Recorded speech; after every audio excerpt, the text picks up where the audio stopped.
We are coming to you from the floor of the airport in Denpasar in Bali, and we're about to leave Indonesia after spending 6 weeks here. We thought we would just kind of answer some questions and give you some like know before you goes of visiting Indonesia. This is our experience of Indonesia. Obviously everybody has a different experience, but here's the questions. Okay, so first question was, what was your favourite place? I think it's got to be Gili, you know. We spent 2 weeks there, and like we came back to it for another week, like after our first week. So I think it's got to be that. Yeah, mine was Gili as well. I loved it. I think the people were so friendly. Everyone's like got that relaxed island life vibe there, obviously. Yeah. And it's just beautiful. The water was so blue. It's that like beach that you envisage when you think of Bali. That's Gili. Yeah, and the sunsets every single night as well. I mean, the sunset's everywhere every single night. The sunsets were really nice. Okay, next question. Is it easy to get around? So, it depends. If you ride a scooter, then yeah. Although the roads aren't the best in some places, so you might hurt yourself. But if you don't ride a scooter, then it's not the easiest to get around. Like Bali, there's not really any public transport, so you will be getting taxis everywhere. Because scooters are the main way that everyone gets around, all the locals use scooters, and then most of the tourists do as well.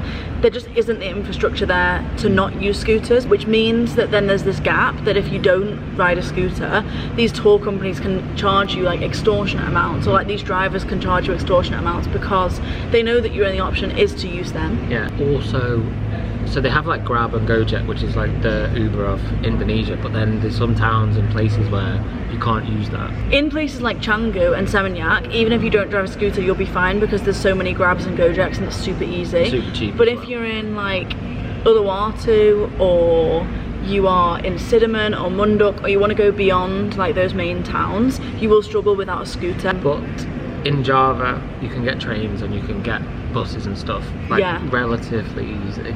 And also between islands there's lots of boats and you can negotiate good prices. I think I did say this on some of the vlogs, but there was like multiple times where we were on a boat and we'd paid 300k, having known from someone else that's the price, and then there was other people on the boat who'd paid over $1 million. Yeah, same with like taxi drivers and stuff. Like I asked a few people like for a price for a relatively long journey, and some people were saying like 1 million, 1.5 million, and then others were like 400k. Okay, next question. How long should I stay? So the visa on arrival is 30 days automatically. Then you can extend for another 30 days, but you have to either use an agent or go do it yourself, and then you pay another 500k. Check my Instagram if you are interested. I have like the full rundown of how to extend your visa and what you need. The answer to the question of like how long I should stay there, like it really just depends. Like what you want to do. You could spend 2 weeks in central Bali and absolutely love it, and that might be your complete vibe and like have the best time.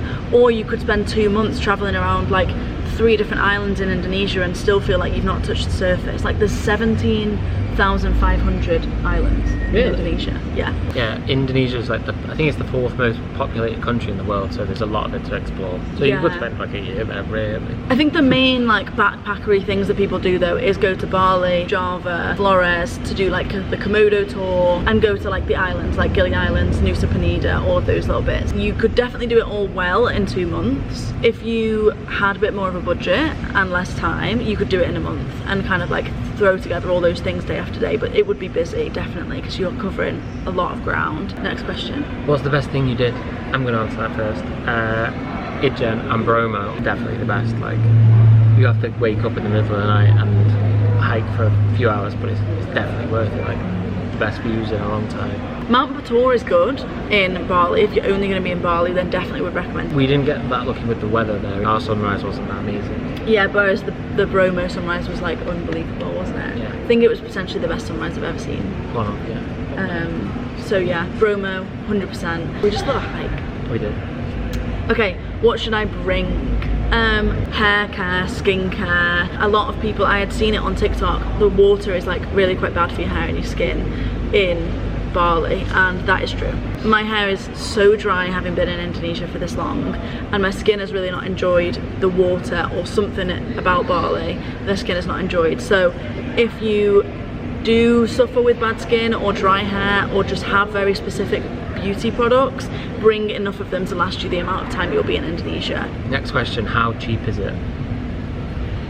It can be cheap, but it also can be really expensive. You could stay in a hotel somewhere for £10 a night or £500 a night. The tours, if you don't negotiate, like you'll end up paying extortionate amounts. We hiked Bromo and we had an amazing tour. It was so perfect, there was nothing I would have changed about it, and it cost us 600k, and the day before I had been quoted 2.7 million for the same tour.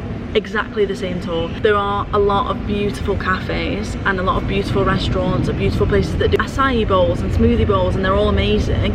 They are cheap in comparison to like Australia or the UK or America, but they are not cheap for a backpacker's budget. For like Asia as well. For Asia, it can be cheap, but it's not an easily cheap location, you know. If you're in Nicaragua, it's hard to spend a lot of money because things are cheap.